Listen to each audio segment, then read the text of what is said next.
Tumeona hapa sabuni hii. Hii sabuni ya mwekezaji wetu miaka mitatu tumeitumia sana. Lakini kuna watu kwenye mtandao wanatumia logo hii vibaya. Kwamba Simba waliona mbali.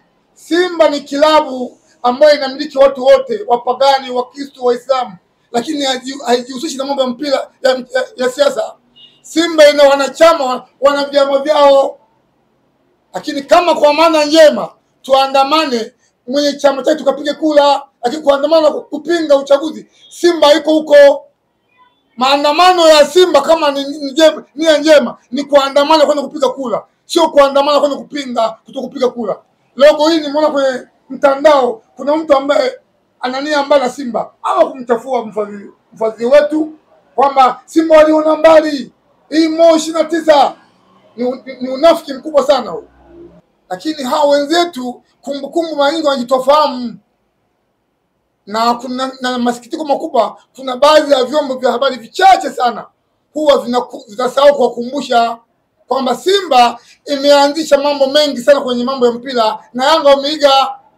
Wenzangu wametangulia hapa, sio wa kwanza Simba kuvaa viatu Simba.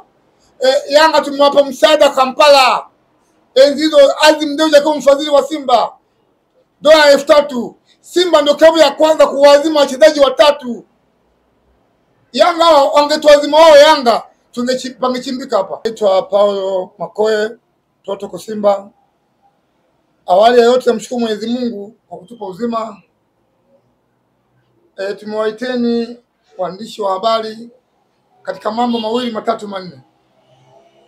Kwanza, tunaupongeza sana uongozi wa klabu ya Simba chini ya Mangungu na mwenyekiti wa bodi Bwana Magoli na mdhamini mkuu wa klabu ya Simba tajiri sana Mohamed Dewji.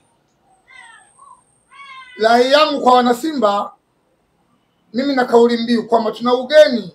Simba ikishaini Yanga huwa anatulia denge sana, na hapa katikati hapo tulipotea kwa sababu ya alipotuingilia Yanga Simba tukasambatika. Mwaka huu kauli mbiu yetu lazima mnyama alipuke, kwa maana ya matokeo makubwa. Tumeanza kuona dalili za kubagaza za watu wa Yanga. Yanga na Simba ni utani wa jadi, lakini hao wenzetu kumbukumbu maingi wanajitofahamu, na kuna masikitiko makubwa, kuna baadhi ya vyombo vya habari vichache sana huwa vinasahau kuwakumbusha kwamba Simba imeanzisha mambo mengi sana kwenye mambo ya mpira, na Yanga wameiga. Wenzangu wametangulia hapa, sio wa kwanza Simba kuvaa viatu Simba. Yanga tumewapa msaada Kampala, enzi hizo Azim Dewji kama mfadhili wa Simba, dola 3000. Simba ndio klabu ya kwanza kuwazima wachezaji watatu. Yanga wangetuazima wao Yanga tungechimbika hapa. Nini la Yanga kwamba wana Simba tushikamaneni sana. Hizi kauli za Yanga za kutupagaza hawajaanza leo, hawana shukrani. Tuliwapiga 6 bila, tuliwapiga 5 bila, wakasema za nchunga.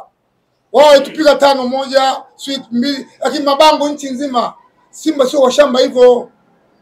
Kwa hiyo rai yangu wanachama wa Simba tushikamane sana, hususa kwenye mechi za kimataifa na ligi. Mwaka huu tuko vizuri mno na uongozi uko sawa sawa. Lakini pia kuna rai tumeona hapa sabuni hii.